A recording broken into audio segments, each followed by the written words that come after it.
Morning mga kalokal. Yung cellphone mo. Yung cellphone mo.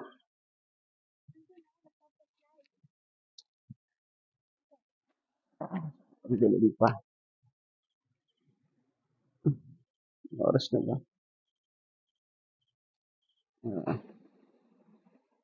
4:53. Ito kami nakapagbaga na.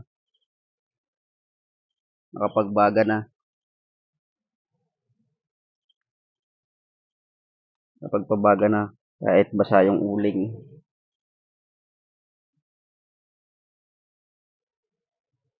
Ang aga namin nagising. Alas 3 gising na kami gawa ng aso namin maingay. Yung mga lagi may nakikitang pusa sa aso dito.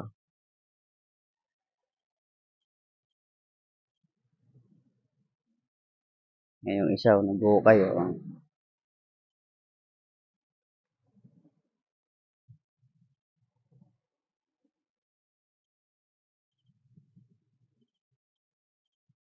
Balikan natin yan pag malapit na maluto.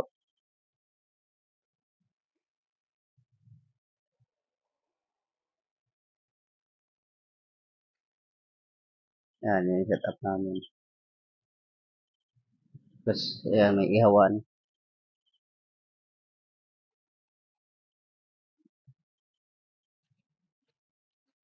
Sarap naman ang tulog niya na. Ah. Sayang yung GoPro natin, di natin dala yung ibang accessories kaya hindi natin magamit.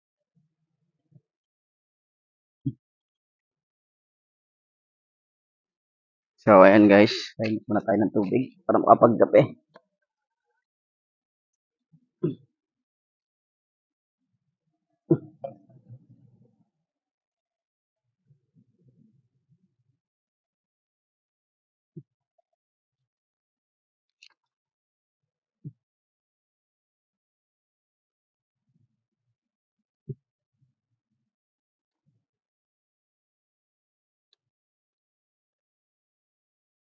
Gamit pala natin yung ating butane. Butane gas. Itong disposable burner namin. Gamit pa namin ito nung nasa Maynila kami way back 2019. 2018, 2019. Tingnan natin kumulo. Buti gumagana pa yung burner kahit na matagal na naka-stack. Tignan tayo ng kape sa ating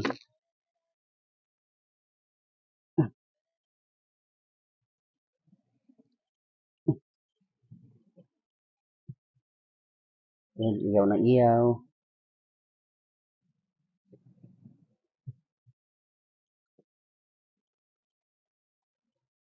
So, sa mga gustong pumunta pala dito guys sa Butas-Butas Cove dito sa Mauban, Quezon. Walang signal lang kahit anumang network. Wala din ditong supply ng kuryente kaya ang gamit dito ay generator. Punta muna tayo dito sa ating baso na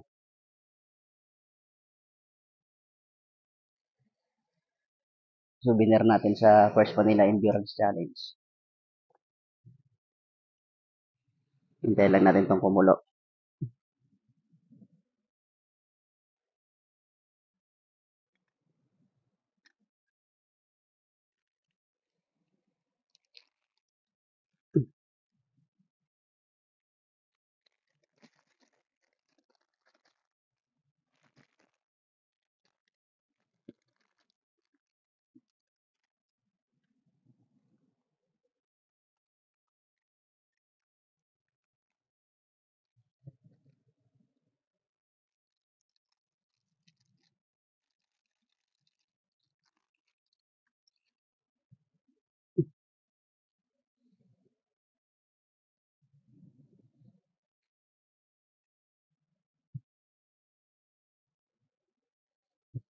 Hintayin yung ilaw natin. Isang gusto na tayo dyan.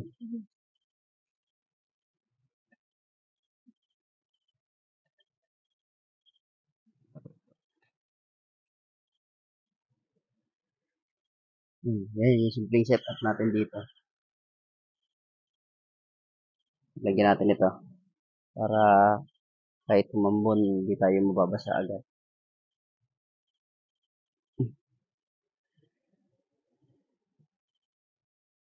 Sayang yung GoPro natin, hindi natin magamit. Ito lang yung accessories na dala natin.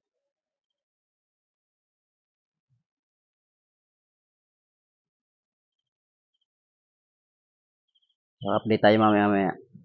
Pagka mapagsain niya tayo. Pumunta dito sa ating upuan. Sobrang dilim pa. Mamaya makikita natin kung gaano ba kaganda tong ano nito. Itong resort na to kasi nung dumating tayo dito, padilim na. So almost 5 hours din namin biniyahe. Gawa nga ng may kasama kaming dalawang aso, mahirap bumiyahe na may bitbit na alaga.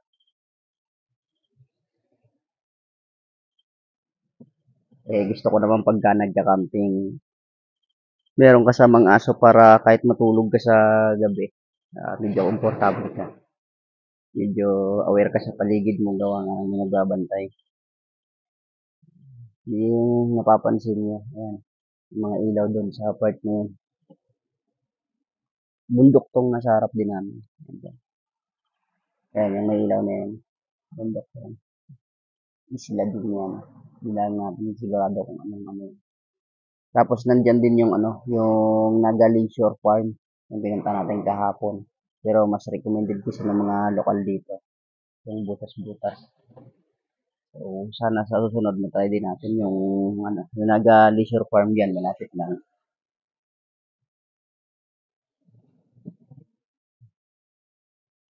Ito lang yung mga dala-dala nating ilaw. Ganito lang kalalaki. Yung mga free lang sa ano, sa Shopee tsaka sa Lazada.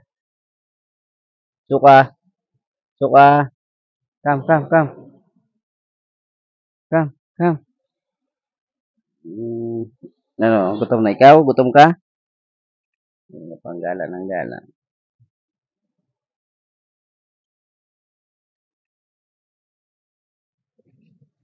Ah, lapit ng kumulo.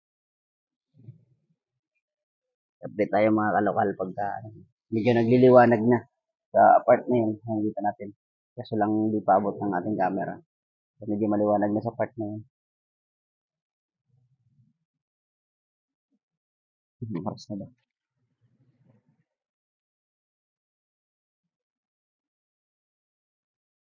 5:06.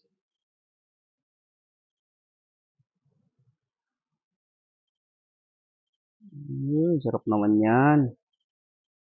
Saing na ako. Yeah. Tingnan ng partner natin dyan. Yeah. Masarap yan ah. Longganisa, hotdog, tsaka pork chop. Prepare lang tayo. Sige, kumulo na. Makapagkapi na tayo. Okay na yan.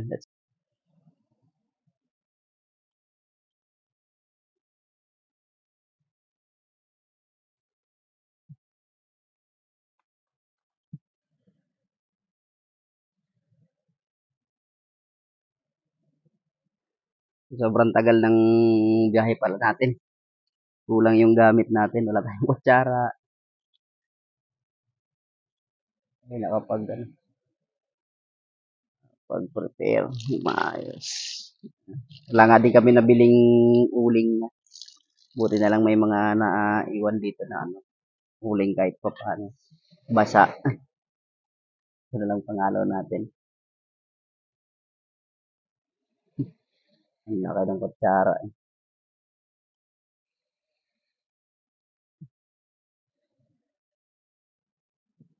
Masarap magkape sa mga ano gantong klase ng lugar eh. Ganito yung view na makikita mo. Dagat.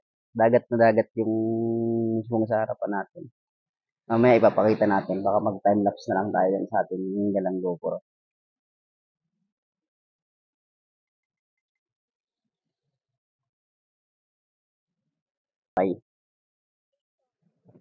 Tinapay. Set up natin tong GoPro natin. Para mamaya sa time lapse natin. Then, siyempre,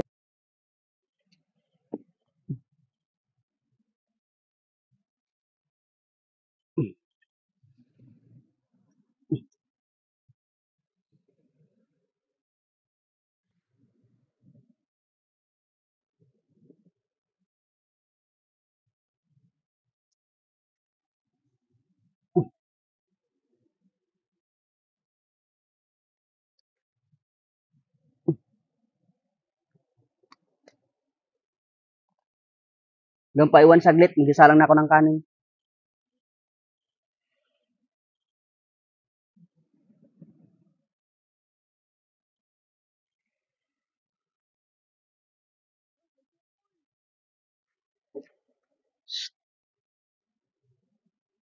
Diyan, diyan, diyan. Pabidyo saglit, pabidyo saglit. Dito ka sa kabila. Ay, kasi nga, di pala naka-pause yan.